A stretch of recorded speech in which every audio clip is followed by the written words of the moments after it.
Busy Daddies do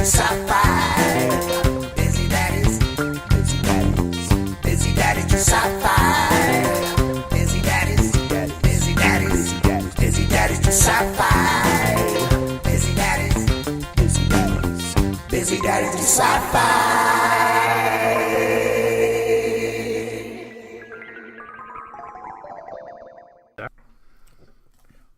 What was that, George?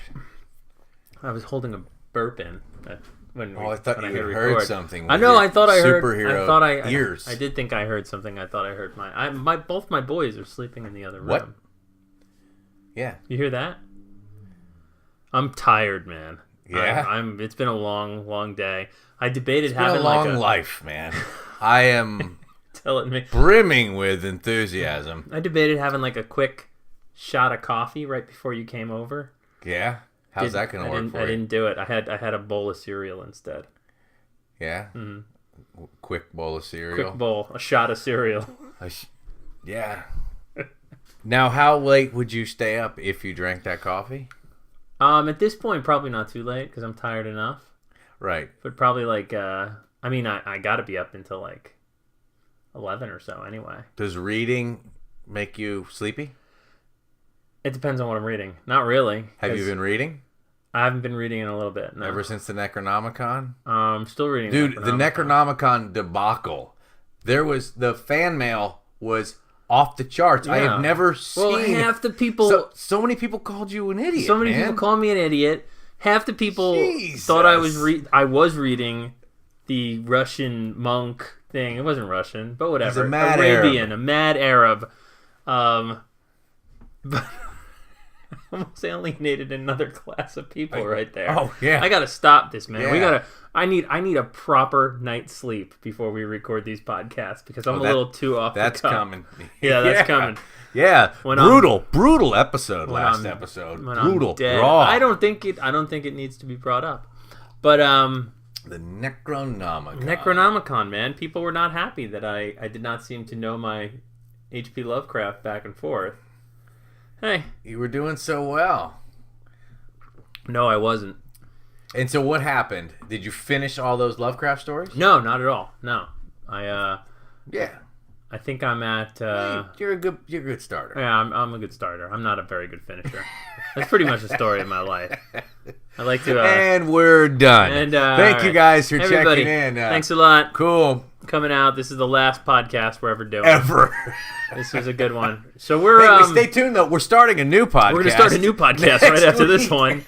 I think that one might go a couple months. And then we're gonna bail out. Mm-hmm. That one's actually all about H.P. Lovecraft. Yeah. So I'm definitely gonna bone up the Necronomicon, not the Necronomicon. Necronomicon, podcast. not the Necronomicon. You idiot. Mm-hmm. Yeah. You know, which was basically the theme of all the emails. Was it's Necronomicon, not the Necronomicon. You idiot.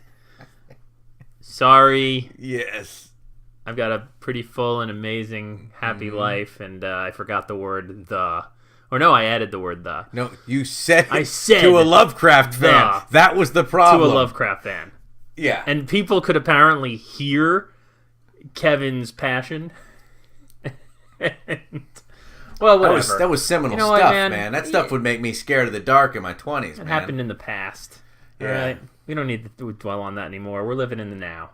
All right, so, and now, tonight, where are we? Well, we might be living in the future. We usually start with a good evening. Oh, good morning, good afternoon. Mm-hmm. And we are Blomkamp doing deliberately short films. Blomkamp. Yeah. I'm George. I'm Kevin. But you'd gathered that already. I'm the Lovecraft fan. Mm-hmm. And I'm the Necronomicon. Kevin is the fan of the Mad Arab. That's my middle name. I'm Kevin the Necronomicon. That's my wrestling name. Yeah. I'm George. Oh, he's gonna do. It's the Eldritch Horror. Here it comes. Oh boy. Speaking of, Evil Dead. Oh, is that a little Lovecraft stuff? It's the Necronomicon. Oh my God, this is Dead just 2. embarrassing, man. It's evil. It's in the first Evil Dead as well. Yeah. Yeah. Yeah. Book of the Dead. Yeah. Kind of informs the whole. Yeah. Now, question. Klaatu, Klaatu, Nikto? Klaatu Barada. Oh, that's a great cheese, by the way. Burrata. Burrata is a really good cheese. Yeah. That's not from Evil Dead. No, that's from Army of Darkness? No, that is from... it's there. It's from The Day the Earth Stood Still, yeah. Yeah. Now, do you know that the Freddy glove is somewhere in Evil Dead Part 2? I've heard that, yeah.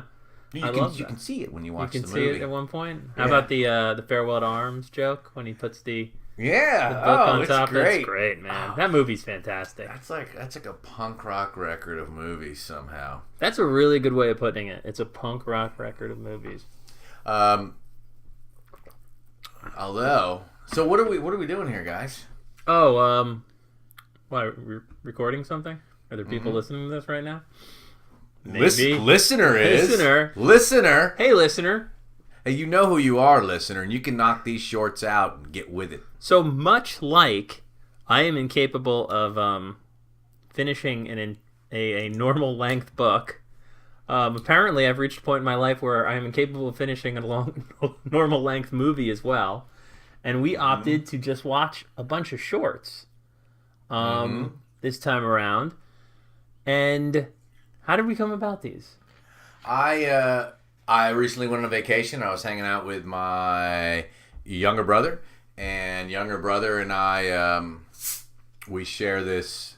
Excuse you. Sorry. We share this this sci-fi fantasy thing, and we were sitting around. And he said, "Have you seen the Oats Studios stuff?" And I said, "I don't see stuff, man. I don't see stuff. No, I said I don't watch things, buddy. You know I read. I'm an older brother. I can say you said that with that level of indignant. Like, yes. Dude, yeah. No. Wow. Coming out the other end of this, we feel a little silly because these were good. So no, good. He knows good stuff, and it was cool. So yeah, he says, "Well, check this one out," and it's called Firebase. And we watched about the first 2 minutes, and I was sucked in. Pretty much is a pretty awesome setup. So we've watched 3 films by OATS Studios, which is Neill Blomkamp's calling card for film studio experimentation. I had never heard of these before. This OATS Studios, and now that I'm saying it out loud instead of in my head, it's kind of hard to say. OATS Studios. Is Neill Blomkamp Australian or New Zealand? I believe he's New Zealand. Yeah, he's a Kiwi. It rolls off the tongue much differently. And I thought his name was Neill Blomkamp, which is somehow better. But it's Blomkamp, which Blomkamp. Man, that brings back some Google Blomkamp. No. Always add Neill before. Yeah. Even if you do, don't go to the 5th page of Google image results because it's just gonna. Hold on, George. You asked me to remind you that you have not slept much, and we're not supposed to send you down. No, those sort of talking descriptions. So lest we lose more of our demographic. Who'd we lose this time around? The Arabs? Yeah. Oh yeah. Well, you were about to burn some sexual deviance there. No. Yes, if anything, I was gonna bring more of them into the fold, man. This is what I'm all about now. I learned my lesson from last week. I'm all about bringing people closer together with science fiction, not creating barriers and walls. These were fucking amazing, man. This was That's your segue? Yes, my segue. Well, I'm not gonna segue every single. God, you haven't segued in an episode. I'm not gonna segue into every single. We watched 3 of them. We watched Kevin. All right, here we go. Kevin, you ever been in a base that's on fire? Okay, but Kevin, you ever have you ever rocked? That they don't know what that means. They don't know what it means yet. You rock. I don't really know what it means. Okay. Is it a character? I didn't care. I thought it was. I have no idea. Yeah. Yeah. Okay. No, never mind. And Zygote. That one's a little ambiguous too, but not really. We get what that's. Well, it's experimental, George. So we watched Firebase, Rakka, and we watched Zygote. And these are all up on the YouTubes, and they're all less than 23 minutes. Written and directed, each of them, by Neill Blomkamp. And they just about beat up. Remember when we went through that sci-fi YouTube phase, listener? Oh, yeah, man. Yeah. You watched the one with the colors? I mean, we did what we had to do to bring you guys quality entertainment. Well, But- I mean, we can say But that this now. stuff just kind of knocked it out of the park. These were 20-minute blockbusters. That's some of the coolest stuff I've seen in a long time. Firebase, you want to go back and forth and set the worlds up? And Yeah, go. all right, so Firebase, we've got Vietnam War, 69. 1969, and CIA shows up. CIA shows up. Something happened. There's weird stuff going on. Corpses. Corpses. Not looking so human. Corpses that have been cockroachified. Like Extra bones. extra bones. Weirdness. There's these things going on. There's this legend of a river god that some soldiers are talking about. There's time travel elements as well. That was Way awesome. cool. Very cool. There's one scene where a soldier is talking about he's in a burn unit. And he's talking about how he was transported back to North Carolina, and these advanced Russian MiGs were flying down, blowing napalm all over the place. And then he gets grabbed and pulled by his buddies out of North Carolina back into Vietnam, and he has still sustained the burns. He's on fire He's back on fire in the back shit in in Nam, and there's not been a fire in the shit in Nam, and everyone witnessed him being on fire from the alternate reality. So this is there is an enemy that the U.S. Army is now facing that is completely changing the game, because time and space seemingly does not apply to him. He can point at you and make you explode. He can influence time so that it seems like not just one soldier, but lots of soldiers will move back and forward through time. And they play a little bit with the idea that, like, for everything in nature, it has its counter. And there is a U.S. soldier who is seemingly immune to a lot of these effects. He kind of skates by like the fate that would normally have gotten him. Things pop up and block bullets and debris that would hit him. Like These are the anecdotes of his fellow soldiers as they sort of wrangle with why this Death Wish guy seems to be dodging it. He's got a mythology about him already. You know, like he can't be killed. He's that guy. It's a very familiar, like, kind of Vietnam story. Like, he's the guy who can go in, he's crazy, and he can't be killed. And it ends up that he kind of can't be. Like, he's got a force behind him. So the CIA wants to equip him so that he can take out the river god, man. That in and of itself, as like an action movie, is a cool idea. Where I thought it got even cooler was the nature of, like, the river god than what they established, like what he was. That he was a villager who well, you take it away now. Well, a villager lost a daughter. Yeah. Collaterally. And they describe him going to the fields and praying, and this aphysical or anti-physics moment happens, and things start deconstructing and floating into the air, and he just kind of eliminates a whole battle or firefight, which brings the CIA's attention to the whole scene. Then I don't know if he gets a following or is just sort of known to be out there in the woods taking care of the U.S. soldiers with a wave of his hand. Yeah. Well, he creates an army. Like, he has because that's right. He hacks. He gets the dead soul. He gets the dead bodies. Soldiers are coming back. Some of them are a little bit like some of them seem to just have glowing eyes and are kind of like zombies, and then other ones are sort of like armored, and it looks like their bones are kind of spurting out of their body. And, like they've got like carapace and exoskeletons and stuff. Cool. So really awesome effects, and really drawing in that alternate universe thing was so radly sci-fi. Right. And it takes just about a minute. That's it. And you're just like, oh, that would totally suck. Right. Because the they're talking about it the way it's before this guy is he's getting on the plane to go to Vietnam with all his buddies, and it's basically like he's glimpsing an alternate timeline that has not happened according to everyone else, but he's seeing it, and he's got the physical effects as though this has happened. So it's just really, really a cool idea, and it's only played with. Like, it's only there for a few minutes. So we get to see, like, that this river god, and that's sort of just what he's called. He's seemingly like a god. You know, he is powerful beyond measure, and really, really cool. And they give the guy a gun. They give the guy the what is his name? I can't remember. The lead, who seemingly can't be killed, is outfitted with the state-of-the-art, leading, cutting-edge weaponry, which is going to hone the, let's call it, psychic gift he has. Mm-hmm. And then he's going to go hunt the river god. And if I recall, we get right up to the beginning of the hunt, and then the movie ends. Which... you're going to hear us we'll kind of take it and spoil these in a way, but we're going to get to that other thing there about the thing. Yeah, the thing. Right, and so I really enjoyed that I didn't have to watch the whole thing.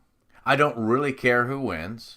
I get a sense how it might play out in one way. All right. Do you want to do this piece by piece, or do you want to? Should we do it overall? But so these are short and they're experimental, and boom, that one ends.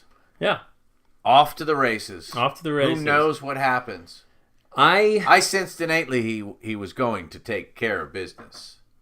I mean, I didn't necessarily care. I felt satisfied with the story that was presented to me. I did text you about how a comparison to Dr. Manhattan from The Watchmen. Yeah. And it was more like the theme, especially things like a guy being able to wave his hand and take apart tanks. You know, like that is directly out of Watchmen. The idea of this godlike power in the fields in Vietnam, and granted in Watchmen he was working for the U.S. Army, and the Vietnamese soldiers were the ones that were like treating him like a god. There were just certain things that really kind of rung a bell in my head that were like, oh wow, that's kind of just like Dr. Manhattan. Not to the point where I was like, you can't do that. You know, you can't do that because that has already been done. It was nothing like that. It was just from my own personal experience. There were a few things that made me go like, oh, okay, yeah. I didn't think of the Dr. Manhattan thing, and because the root of the source of power for the river god was so different than Dr. Manhattan just being bored, that I didn't hang up on it. But is there a trope, or at least another film, besides like Apocalypse Now, that has got sort of the metaphysical aspect dropped into Vietnam? Like, why was that so tasty? Like, is there like... Because it's like, you know, it's Vietnam, and we all know that place. We all know what that looks like on film. We've kind of talked about this in Rogue One. Yeah. Like, we know what war looks like, but add the strange-looking corpses, and I've got a hell of a good short story. Right. That's what... Yeah. And you know what? It's funny because I feel like the go-to is always, with anything sci-fi or supernatural, it's always World War II. It's sort of like the go-to battlefield experience. Why? But anyway, was that? So that was really it was cool really. I don't know if it was just like the jungle environment, or if it was just because it's not an often used. Well, what I think as we talk about it is, it's pretty much a nasty and cruel war, right? Totally. Unlike others, Totally. I think they're all pretty nasty if you're sitting in them, but.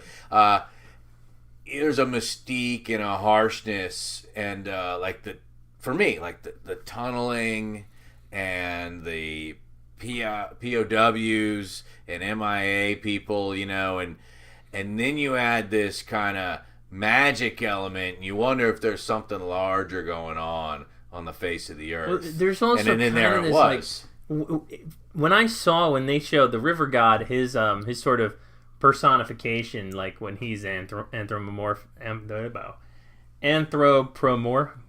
I'm gonna just say personified. Mm-hmm. his morphology. His morphology is that morphonic. form of it's like a fleshy maw, and he's got a bit of a crown going on, and it's just like bits of flesh that I was picturing coming off other soldiers are sort of flying onto his skeleton.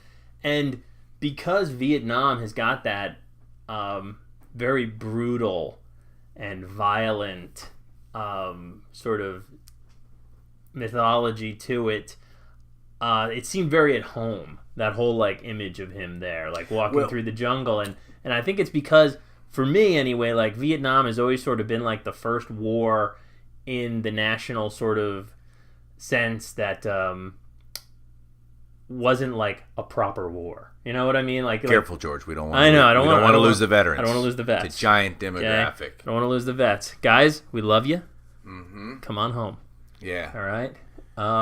But I mean, you know what I mean, though, right? Like World War II was sort of like, yeah, you know, it's the good guys versus the bad guys and everything. And then Vietnam was just sort of like, it's just always been depicted as this, like, it's very ambiguous who the good guys and the bad guys were. What the hell was the United States doing? You know, like, not to get political or anything, but it's just always been depicted as overly brutal. So it's like to have this That's creature. what I mean. It's like believable that will be running around in there. Yeah. And that people wouldn't even really like hear about it too. Why is it? It's believable that the bomber pilots would come back to life in World War II in heavy metal. It's totally the same believable. kind of thing. Yeah, it's the same kind of thing. It's like that's where they would be. That's a tapped into genius. Like that there's a comes point too where River God turns himself into a hospital of sorts, and he is only bone, but still has muscles and eye muscles, and asks to be helped, and then flees again. I think. When he is helpless, and that's just really cool. He is. Yeah, it's an interesting. Well, that's after his initial. That's part of his origin. Is he is attacked, right? And I don't recall. Yeah. No, I thought he's just been.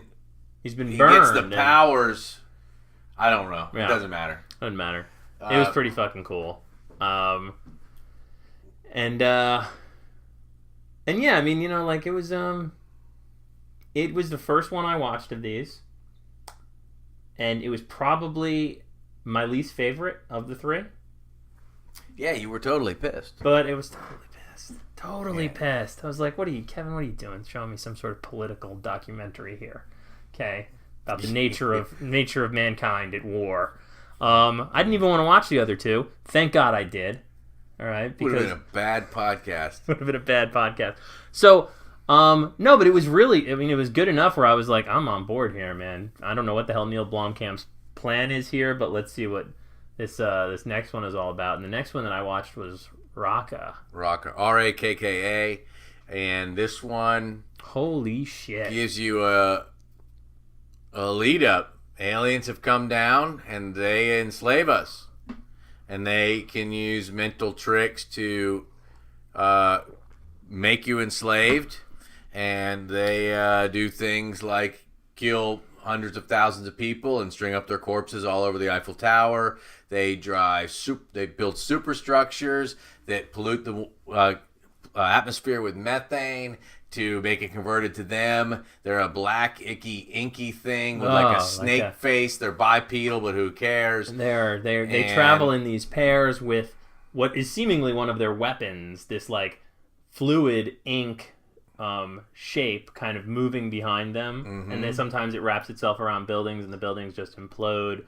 But listener, think about that visualization for a second of like thousands of dead humans just wrapped around the Eiffel Tower, stuck like a meat, as like a sign to the rest of humanity. I was like, it's creepy, man, what these guys are doing. So much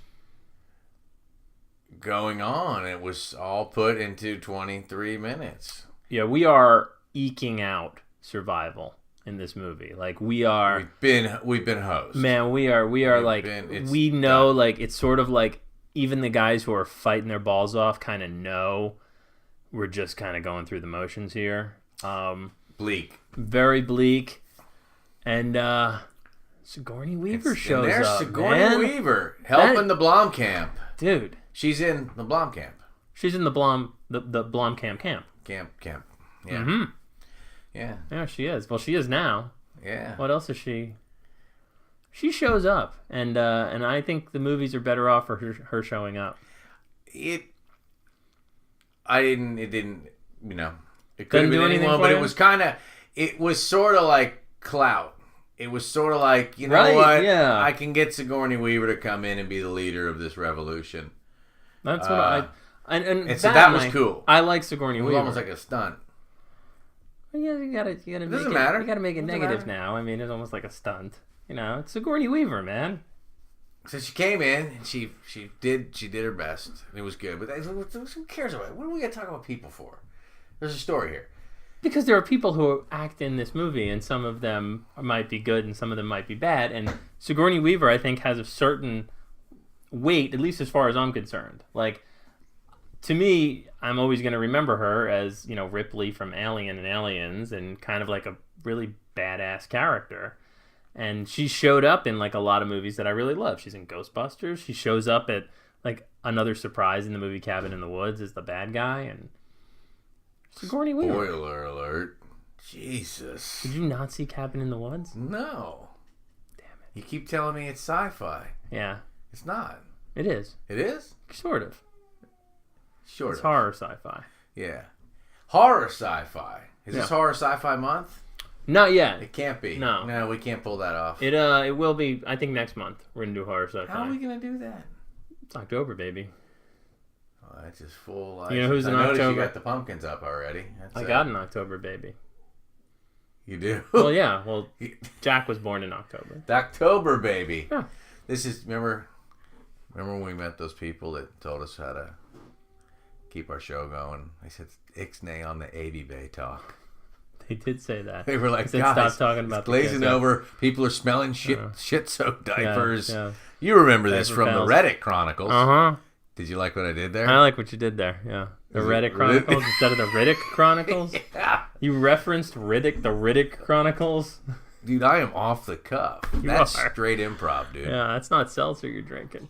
No. So, all right, so Rakka. It's not? We get... Yeah, it is. Okay. We get these creatures. Here's my one quip. Like almost the entire narrative is delivered in voiceover narration, and I have a general kind of problem with that because it's kind of lazy. There's just this like disembodied voice talking to us the entire time, telling us every single thing that we need to hear, and it's kind of lazy. It's just like, hey, the aliens showed up. They did this, this, and this. Was it sort of like, is that what like a preview would do? It's what you do. Like the idea, I think, behind filmmaking is show it, not tell me. Show it. Rosebud. There's no narration in that movie. None. Just a fat man going, Rosebud. But he tells it. Anyways. He doesn't tell it. Yes! What are you talking about? Doesn't he just go at the end? Doesn't he go, Rosebud? At no point does he get up and go, Rosebud. Hey, guys, it's my sled. All right? It's my old sled. Rosebud. That happens at the beginning of the movie. Citizen Kane we're talking about here. He goes, Rosebud, and then you spend the entire movie wondering what the hell Rosebud is. Yeah. Yeah. And then he's trying to find out what Rosebud is. That's the whole reporter's quest. This is the new podcast. Classic American cinema. And we're talking only about black and white movies. The listenership is falling off right now. Oh, wait, man. We've got the sexual deviants still. And not the sexual deviants, because they know what Rosebud is. Oh, boy. Hey, Bud Rose. You know what I mean? Yeah. Bud Rose? Bud Rose. Bud Rose? Bud Rose. So. Rakka, man. As we describe it, it was very cool. Yeah. But what I really liked was the setup and the bleakness. We then get into a revolution, and there's a couple of people out in Texas. This is the year 2020, and they've built an electric wiring system that'll deflect the mind control, and they've got some weapons, and they're just trying to like take out one or two at a time of these aliens. 'Cause that's really all they can. I quickly got into, I think the aliens would hunt them down and exterminate them. Yeah. I think they were smart enough to find those people and kill them. But at the same time, like, what they're doing, like, when they show one of their plans come to fruition, it's not terribly smart. When they've got the politician walking through the town going... Yeah, this is the aliens hack into the brain of a politician. He's completely mutated, so like I wouldn't trust him. He's got like huge goiters. Got a what did they call it? A conservatory. A conservatory. They built us a conservatory. And he's being walked down the street by two aliens with guns, and we have someone who's strapped themselves into a bomb jacket, and just to blow away two of these aliens and maybe one of their weapons. I'm just picturing three aliens back in the ship talking about this plan and like going like, "This is foolproof, man. Well, they're gonna love this." It's almost like something that the aliens from The Simpsons would do. Right, exactly. Right? Kodos and Kane, right. Citizen Kodos. Citizen Kodos. Is that a rare reference? Did they do that? No. They did do that. I don't think they could. I'm pretty sure they did. All right. Citizen Listener, Kodos? email us at bddsci-fi@gmail.com and let us know. What happens to me is I get into a place where you've built me the story, and then now I got to see you struggle through. Yeah. And so we go to this thing where like they're going to show us fight, and they're going to show us rally. And luckily, it's only a 20-minute movie. That goes away, and then we are left with maybe us getting a little traction. And we find out how to do a takedown on one of these things. And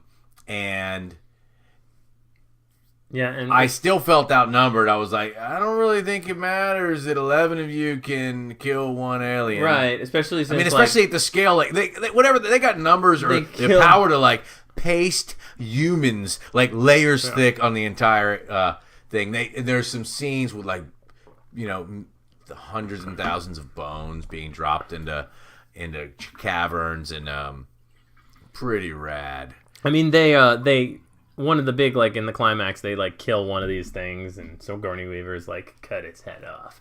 But it still takes like 7 of them to kill it. Yeah, and they lose one guy.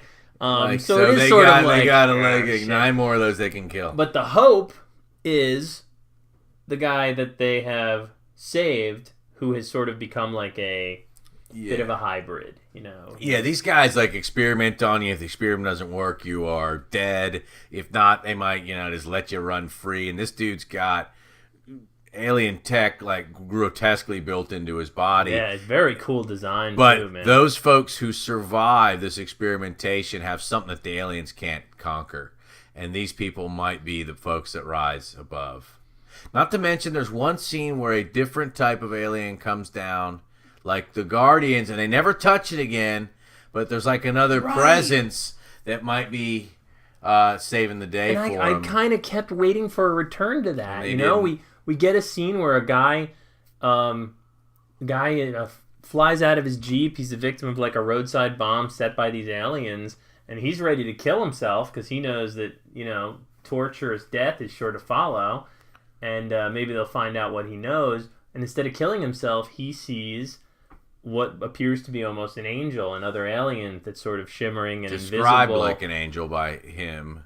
And the narration is talking about how like that's when they arrived, and we're never treated again to their presence, but because the movie just stops at one point.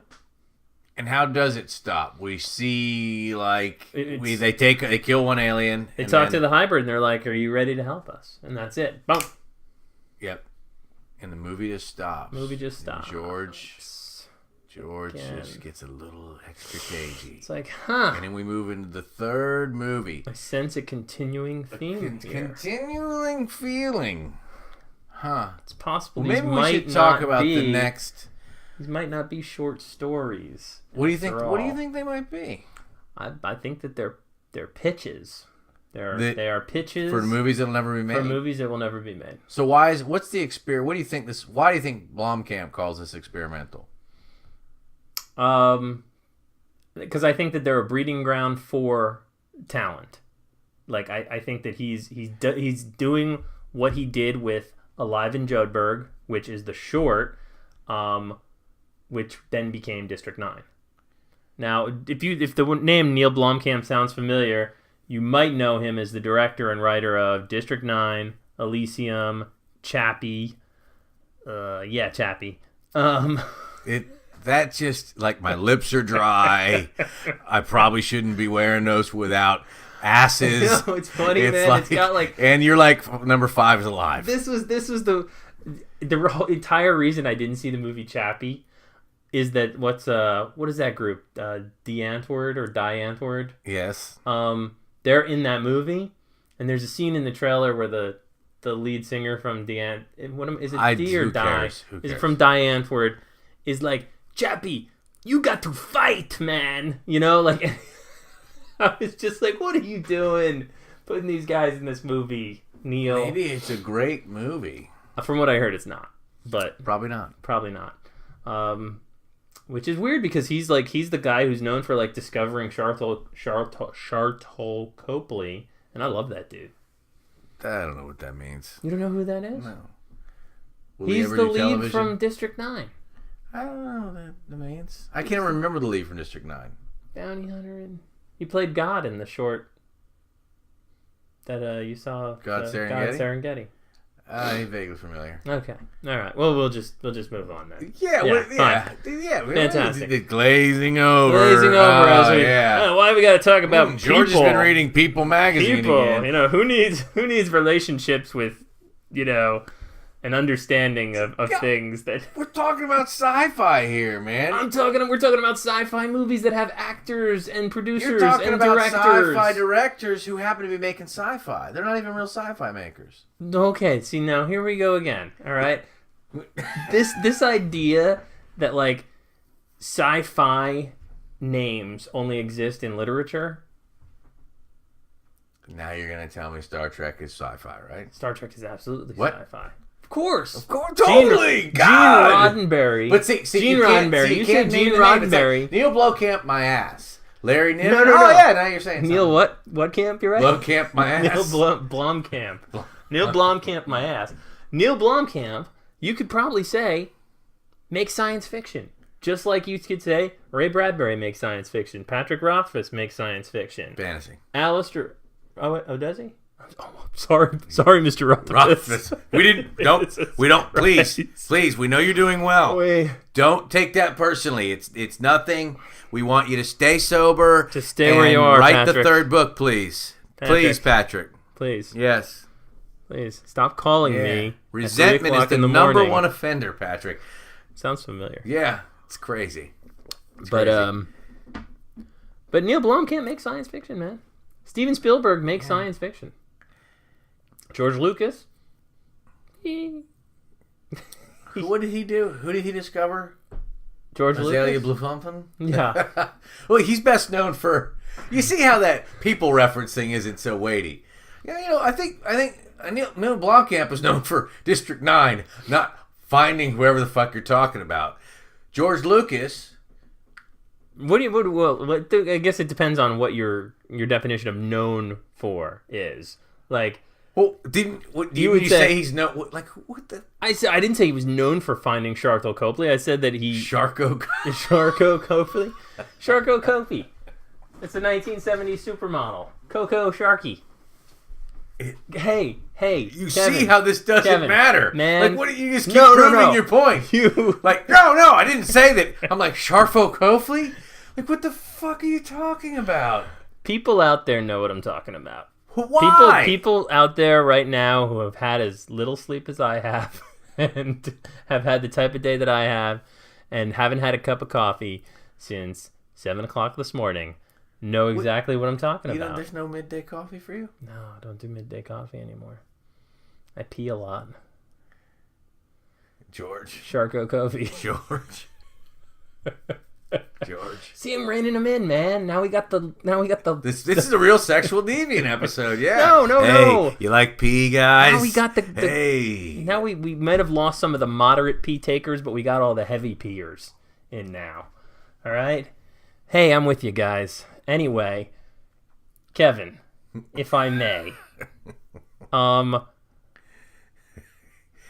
Zygote. If you may zygote, if one may zygote, If one may zygote, what would that short look number like? 3, zygote. That was, I don't even know if, should I even say this? That's Dakota Fanning in that movie. Is that the woman? The woman, Yeah, who cares? the little girl from Man on Fire, I Am Sam. No, that I Am Sam, where Sean Penn plays the autistic guy who's got a. Yeah, no. Do you know who Sean Penn is? Yeah. Why? I've Because seen he him smokes recently. cigarettes. Yeah.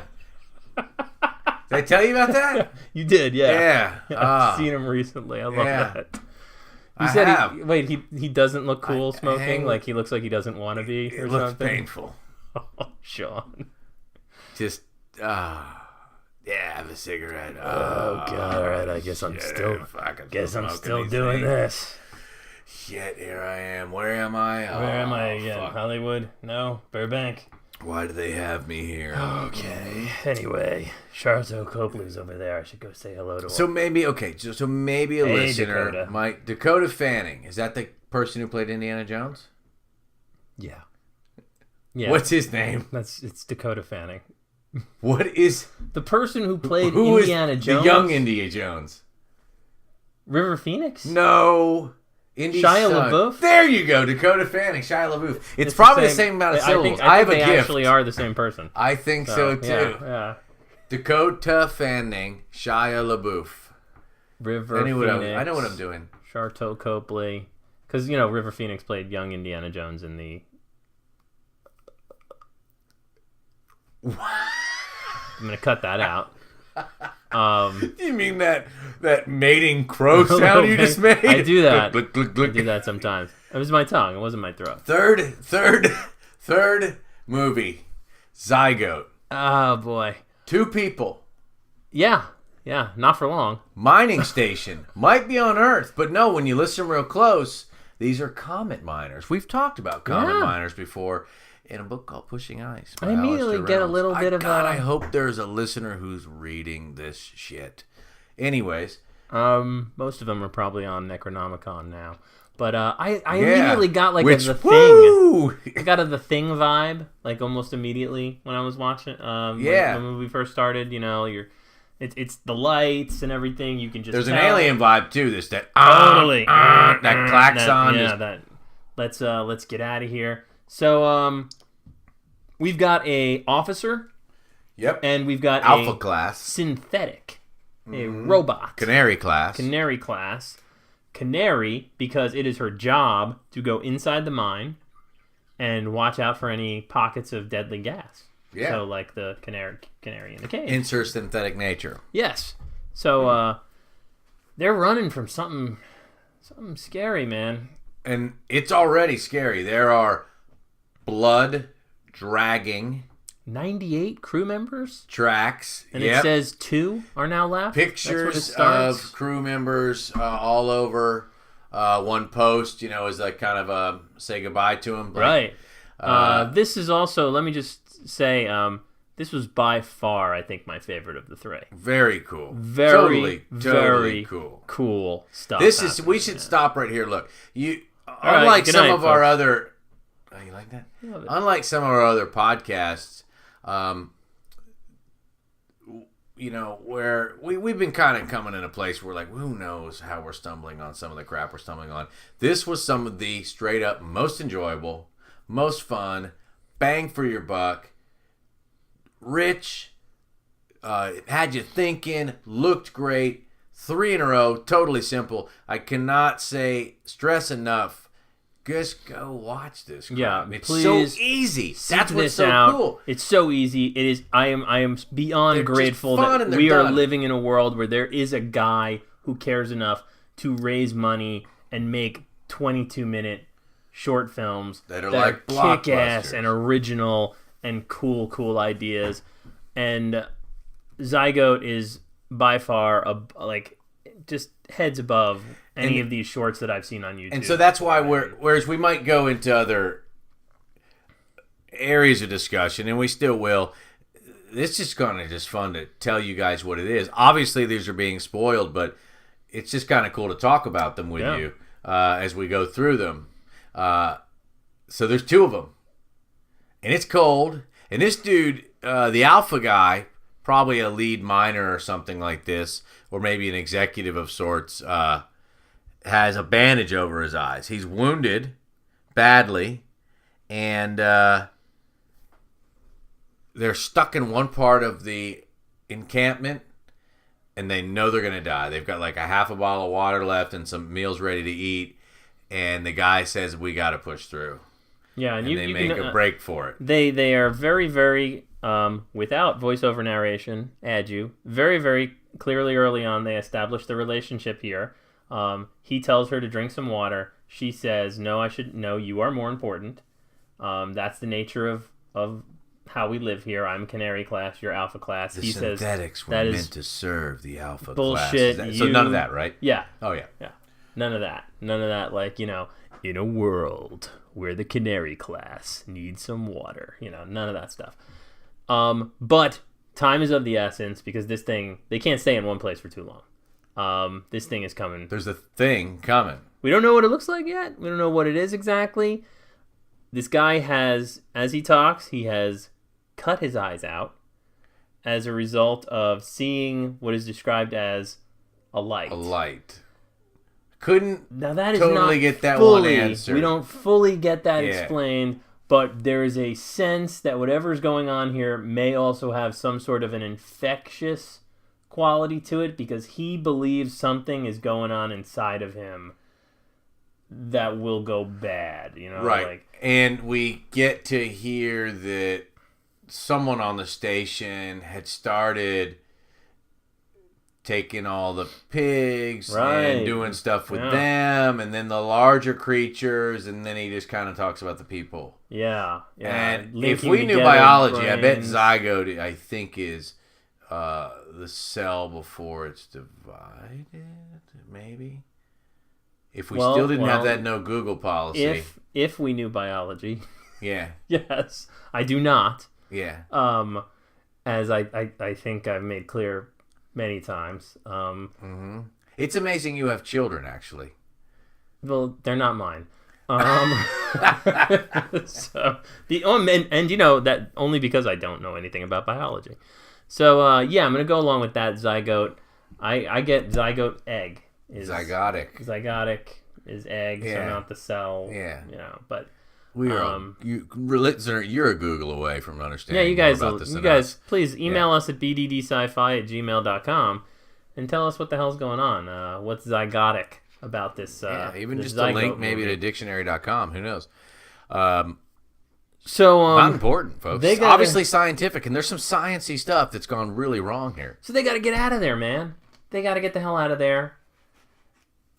There's a couple bio requirements that one might need to pass through places or operate guns. Certainly. And so the Alpha class guy can use his fingerprint to activate his gun. He can't see, so he activates his gun and hands it to the synthetic, who says, I can't touch guns. And he said, you can now, because I'm telling you to, and I've overridden it. Not so many bullets left. They're always tough. The place they're trying to get to is a vault. The idea is that they will be able to like tuck away and be safe there until rescue comes. Until some sort of rescue shows up. As they begin to leave, we get to kind of see what this thing is for the first time. Mm-hmm. They pop outside, and again, like, I love Comet. It's snowing, like, on this Comet. And they put masks on. You're not supposed to really be out there like this. Yeah. They've got about a minute, and they're frozen still, and they've got to make a dash that's hard to do in a minute. They make a mad dash. We can hear some creature sounds. This little, like, exactly. Kind of screams. You know something's going on. They need a fingerprint to get into the next bunker. His class is enough to gain access. He gets in there. Door closes. So you would think, like, okay, well, this thing needs some sort of fingerprint to get in, so maybe they're okay. What we see, the first glimpse we get of this creature, is a mass of hands all fused together kind of fumbling, but also trying to hit the fingerprint pad. So it knows what it has to do, and it has somehow gathered all these hands, and they're all fused together to create like this maw of an arm, and that's all we see at first. And it tries a couple fingers, which fingerprints are denied.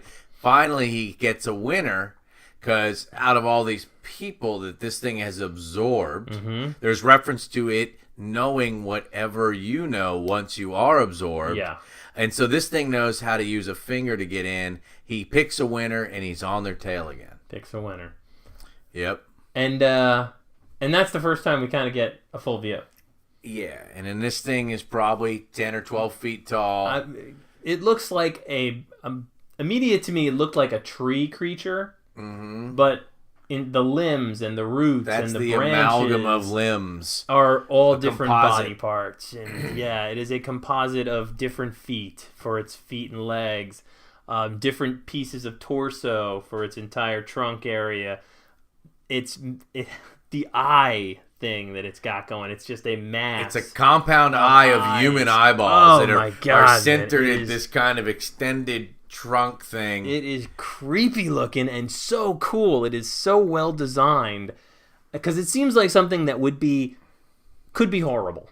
Like it could be like this flailing rubber dumb creature. And I think so. The experiments, you said talent. It's like, hey, our crew here at OATS Studios just did that. Yeah, we kicked that. You want some CGI that don't look CGI? Yeah, that's us or whatever. And I'm not a CGI expert, but that thing played well. Played really well. It didn't. Yeah. It didn't look weird, and I'd say for most of the stuff in most of the movies, I believed how it moved. Yeah. Like I believed that, because in some scenes it's kind of fast. There's one scene where she's kind of ducks a corner and it sees her and it moves at her with some speed, and I'm at no point was I like, that wouldn't move that way, or it wouldn't be that slow, or it wouldn't be that fast. Like I believed the physics behind the whole thing. It was just really, really well done. What I really loved about Zygote was the amount of characterization and story they were able to cram into that 22 minutes. Yeah. Especially when we find out that synthetic canary girl is actually a human. Yes. Because Alpha Dude just goes, don't you fucking know? Don't you think if they sent a synthetic down to a gassy area, synthetic wouldn't die? They need real humans. We bought you when you were 2 weeks old, because that's what we do here on these mining colonies. Right. So they're standing next to the body of a synthetic. Yeah. You can see it's got a metal face underneath its flesh. Yeah. And it looks like a robot. And he mentions to her that synthetics are incredibly expensive and that buying orphans is much, much cheaper. So that's what they do for their canary class, is that they just buy orphan children. And so he says, you got to survive, you got to get rescued and say what's going on here. Yeah. So they get pinned in another room. He knows he's not feeling right and he ain't going to make it. But she needs clearance. So homeboy cuts his finger off, tempts the beast, and buys her a little more time. Yeah. And then she uses a finger to gain access. And he mentions now this thing's going to know what I know. Yeah. And we see a little bit of that process. Our plan. He's going to know our plan. We see, like, sort of tusks kind of go into his head and start sucking out whatever the hell it is he knows. And from there on, it is kind of like a Ripley and Aliens trying to like get to point B, which is for Dakota Fanning in this one, Canary class, Dakota Canary, Sally blonde hair girl, whatever. I don't know. I can't remember her name. It doesn't matter. It might.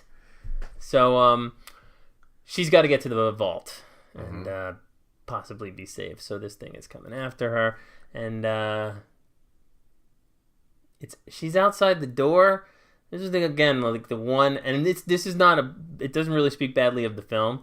She gets a couple really good shots in, and the thing goes down. And she takes an axe and cuts off its hand to gain access, because she just tries a bunch of fingers on its hand and she can gain access to the vault. Mm-hmm. And I was going, because I wanted to see it, I was like, I would just take that axe and just keep fucking hacking that thing until it was I thought she was going to do that, and I realized she needed the finger. Yeah. That the finger she was... The loner finger wasn't going to work. Loner finger. Yeah, well, a lot of good that guy did. Yeah. Okay. But then they do kind of make it seem like there was a short amount of time that this thing was... It was only a matter of time before it was going to rebound and come back at her, so... Yeah.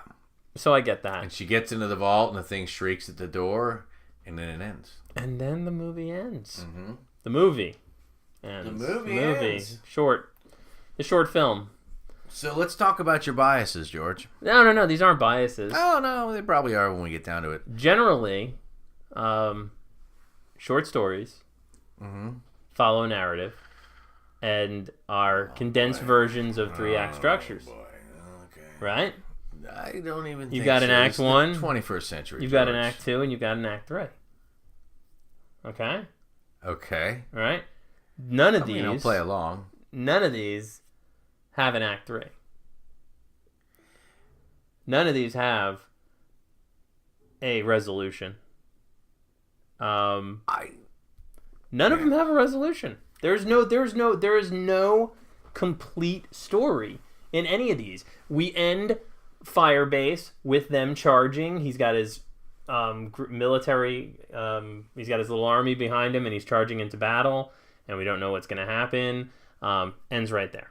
It's already all happened. Rakka ends with, "Hey, we've got this new guy here. He's gonna." Hey, you're gonna help us fight these aliens. Ends right there. Zygote, she gets into the vault. The thing is still outside. That was the mission. Right That's the point of that. And here's story. the thing. Zygote was good enough where it made me wipe away really any tremendous amount of caring about that, because it was good enough with no resolution. There really wasn't much of a George. So your bias is that you think a story has to have 3 acts. No, I don't think so at all. I've seen quality stories without 3 acts. Like these 3.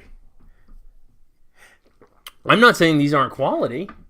I'm just saying they're not short stories. So you feel cheated. Why do you feel cheated? I feel cheated because these are like Alive in Jodhburg was for District 9.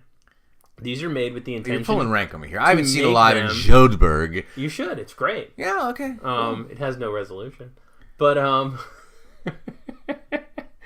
but these were made with the intention of selling the Firebase movie and the Rakka movie. I don't believe so. And I think you they don't. were. That's what you think. There is no reason to believe that's what the case was. Other than that's what he's done. No, before. I don't think so. That's why he made Alive in Jodhburg. He made Alive in Jodhburg to sell the District 9 movie. Like, that's what Neill Blomkamp's thing is, I think, is that he's kind of like, hey, I can make this movie. I think you were completely unfounded. I don't think he cares. I don't think this is a give or take. These are not to become other movies. I guarantee it. You guarantee it? I guarantee it. That's a big... There is no way. I can just tell from where so it's much coming more from. faith than I'm putting into the... Because I'm not saying I guarantee it, but... I just think, George, you come from an angle where, like you need 3 parts to a story. Didn't say that. All I said was these don't have it. I think they do. They don't. They don't. No way are any of these satisfying as a complete narrative. They are. No. See, and so this is where we've talked about what it takes to have a story that lets the mind do the work. Yes. The meditations, right? I do not think it is realistic that in this day and age there needs to be a resolution to call it a short story. As a matter of fact, I know it doesn't. There's a whole... I mean, have you ever read Raymond Carver's short stories? No. Yeah. I mean, there's a whole... And there's never even... maybe... There's not even an action in those. I mean, yeah. We don't need to see that guy find the river god. It's already happened. That he chose might be a resolution. See, it's that simple. I'm sorry it's that simple. that is the resolution. You don't need to go see. I get what you're saying. The fight. I get what you're saying. I do, and you make a really good point. The turning point in Rakka, is all you need. You personally need more. I would like more, but I was personally entertained by not having to watch an hour and a half of that. You know what an hour and a half of these stories would have done for us. Of course. I mean, we would have done it, and I think that these movies aren't built to do this, not to be calling cards for other movies. I don't see that's where I disagree with you. You probably can find it out. I want to back out. Probably can find it out. I want to say, I agree with you completely. All right, we get some level of resolution in he's going to battle. You know they don't. If that's on the big screen, it's going to be a 45-minute, whatever. So we don't need that. All right, I get. And what you you're know saying. where I'm coming from. The movie's been done. At that point, I'm like, thank you. Yeah. But I mean, Star-Lord, let's go watch you do your business. But all the good stuff happened in the beginning. I would love to see further developing of the whole storyline in Zygote with between like the Canary class and the Alpha. I want to see a little bit of. That's contrary to what you say. They pack so much in already. It's not necessary to have these things have more time. No, but it maybe not necessary, but I want it. Sure. And I guess what I'm saying is. I don't. For me, that's a job well done. Mm-hmm. Now, cool. Would I like to see more about what the light was? Yeah. Totally. You probably get that when you read it, right? I would love to find out more about the invisible alien creatures, the angels in Rakka. Yeah. I think there was a degree of ends that were not tied up because of the short nature of it. Yeah.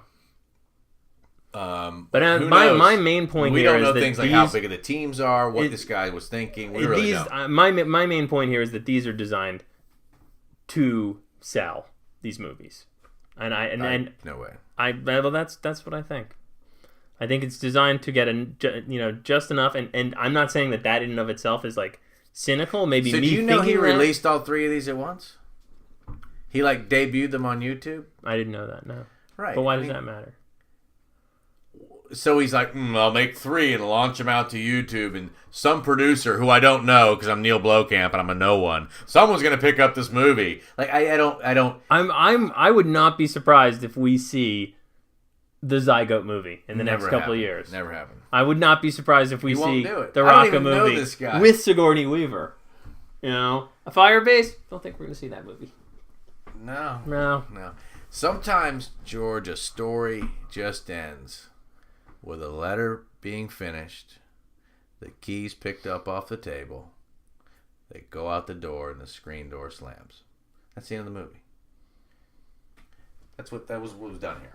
Okay, but before all that, before the letter ends and they pick up the keys and the screen door slams, we get to find out who the fuck the angel aliens are. Maybe that was in the letter. No, oh, by the way, they were from the planet. Slowly pans by, and you're like slowing your DVD down. You're like, let's see if I can say. Yeah. By the way, they were from the last time you stick your tongue in what? Here's a disembodied female voice number 5 to explain who they were. And Dear John. Dear John, the aliens came on the 14th of May. Bummer. 14th of May. Don't know why. Yeah, no. Anything big happen on the 14th of May? That's the release date for Rakka. The movie. Rakka the movie. I can't wait for Rakka 2. Rakka harder. And that's. I think you're delusional. I am. I think you're still fucking. I'm totally delusional. Yeah. Kevin, I do have to credit you with that was a really, really well made point. And it is something that I had not considered, that because these are not absent, what they do have is they have both the all is... Well, hold on. Okay. They have the all is lost moment, and they have the turn. They have the climax. And that is in and of itself kind of enough for you to go, you know where this is going. Well, yeah, okay. But I like a spectacle, man. That's the thing. Let me ice this cake here. So for a traditional guy like yourself, maybe it's experimental that we don't give you a spectacle. Is that that's possible? Do you good. see what that might be going good. on there? Or Yeah. maybe it's more of like a pitch where they're like, oh, you saw a little bit. Now give me some money and I'll show you a little bit more. There's, because we talked about to bring about Rogue One. To bring up Rogue One, we talked about Rogue One, and you said you got to a certain point in it where you were just like, all right, well now I'm just watching a fucking war movie, you know, and it's kind of cycling through it. And I loved that. I loved that the dog fight, the beach fight, all that stuff. That I just ate that up because it's like I love sci-fi action. You know, like if you take Alien and you take out the last 30 minutes of the movie where it's just this franticness of her trying to get to the escape pod and everything, even though you know right now she's going to live. She's going to get off this station. She's made the decision. She's made the turn. She's the last one. She's got the cat. She's smarter than. She's better than. We still lose that 30 minutes of tension and drama. It's different. It's totally different. You're absolutely right. Because Zygote stands out for you is the same reason why you can use the Alien example. There's a difference between... Come on. Let's take it out of Rogue One and just give me the Guardians of the Galaxy solving it once they come up with a plan. The look on your face was pretty great there. Yeah. Solving it. Yeah. Yeah. Well, I still want to see that. You know? I get it. But again, yeah. Right, don't need to, is what you're saying. You know, don't need to. Maybe it's You know what? If you want to bring this back to the sexual deviance... Don't pin that evil on me, man. It says right here in the notes. You clearly want to bring that sexual back. deviance. I think of experimental films as like Kenneth Anger and Lucifer Rising and weird stuff. I'm not familiar with that. Well, it doesn't matter. The listeners know what they're doing, and don't Google that. Is that sexual deviancy? Perhaps. Oh, okay. It's got a kind of a Mapplethorpe taste.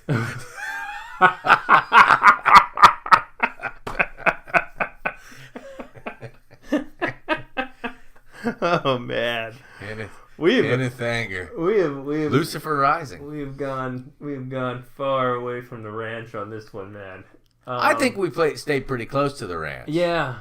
It's a beautiful, beautiful ranch. I mean, it's pretty good, man. You really reeled it in. That the crimes that we committed on the last podcast were atrocious. Don't stop bringing it up, man. Let it just die with John F. Kennedy. And now we lost the Kennedy buffs. The Camelot. There goes Camelot. Oh, boy, it's all right. Most of them are dead. Mm-hmm. Anyway, where's my pants? Now, why is it that was sticking? It was sticking in my craw as I was watching these. That, like, you know, I'm not seeing full movies here. I'm not seeing full shorts. Like, I was giving... What was the name of the one that we saw where the guy steals colors from people? Like, Color Thief. Spectrum or something like that. Yeah. And he's autistic. Because it's Spectrum. That was the color? No. Jesus. See, this is why we just need to stop these things at a certain point, and I can't be allowed to talk past. But isn't this Act 3, George? You're right. You're the one who needs this. You need this. Let's just get the fuck out of here. You need this. You people know how this is going to end. I'm going to. Jeez. All right. BDD Sci-Fi. By the way, folks, Century Reign by Allaistair Reynolds rips. It was awesome. I'm now reading. I'm going back 40-year-old, 1977, or actually 75. The Mote in God's Eye, written by Larry Niven and some guy named Jerry Pournelle or something like that.